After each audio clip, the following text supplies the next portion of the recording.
সাপকে ছাড়ে না। আপনাদেরকে বুঝতে হবে, এই যে আওয়ামী লীগের এমপি মন্ত্রীরা গলাবাজি করেছে, তাদের উদ্দেশ্যে বলতে চাচ্ছি, এর স্রোতের বেশে ওই গদি পদ্মা নদীতে পড়ে যাবে। আপনাদেরকে বুঝতে হবে, আওয়ামী লীগের 15 বছরের উন্নয়ন, গুম খুন দর্শনের উন্নয়ন, 15 বছরে 6000-এর অধিক মানুষকে হত্যা করেছে, 600-এর অধিক মানুষকে গুম করেছে। কুমিল্লা ভিক্টোরিয়া কলেজের তনুকে নির্মমভাবে দর্শন করে হত্যা করেছে। দিনে দুপুরে বিশ্বজিৎকে কপিয়ে হত্যা করেছে।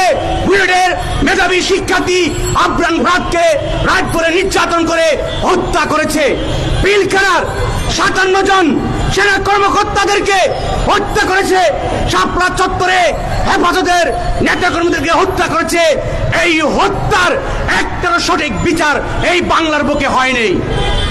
একজন পরিবারও সুষ্ঠু বিচার পায় নাই।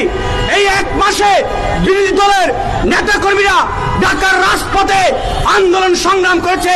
সেখানে আমরা দেখেছি আওয়ামী লীগের গুন্ডা বাহিনীরা 30 জন নেতাকর্মীকে নির্মমভাবে গুলি করে পিটিয়ে হত্যা করেছে। তারা